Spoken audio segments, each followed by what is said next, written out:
যেসব শব্দের পরে প্যাসিভে বাই ব্যবহৃত হয় না, আমরা সাধারণত প্যাসিভ ভয়েস করার সময় বাই ব্যবহার করে থাকি, কিন্তু কিছু কিছু শব্দ থাকে যেগুলোর পরে বাই ব্যবহৃত হয় না, যেরকম নো।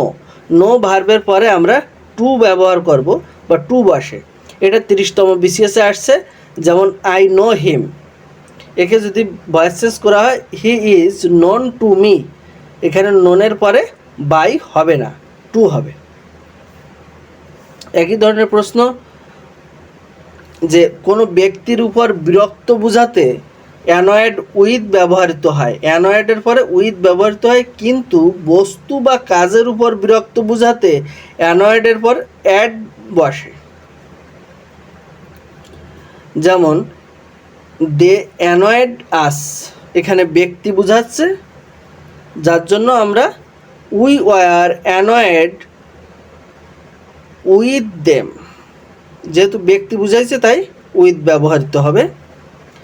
একইভাবে দ্য সাউন্ড অ্যানয়েড আস, এখানে কিন্তু সাউন্ডকে বোঝাচ্ছে, কোনো ব্যক্তিকে না, শুধুমাত্র সাউন্ডকে, একটা বস্তু বোঝাচ্ছে। তো উই ওয়ার অ্যানয়েডেড অ্যাট, বস্তু বোঝানোর জন্য অ্যাট ব্যবহৃত হবে, অ্যাট দ্য সাউন্ড। এমব্রয়েড, এমব্রয়েড এরপর ইন বসে, এমব্রয়েড এরপর ইন বসে, এটা 20তম বিসিএসে আসছে। My teacher embroids all the good qualities,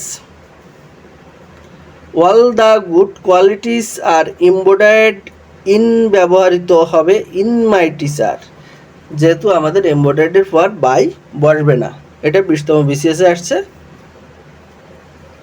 আবার সারপ্রাইজ এরপর অ্যাড বসে,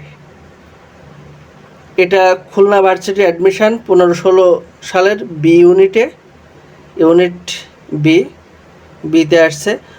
ইউ সারপ্রাইজ মি, এটাকে যদি প্যাসিভ করা হয় I am surprised at you, এখানে সারপ্রাইজের পর বাই ব্যবহৃত হবে না, অ্যাট ইউ।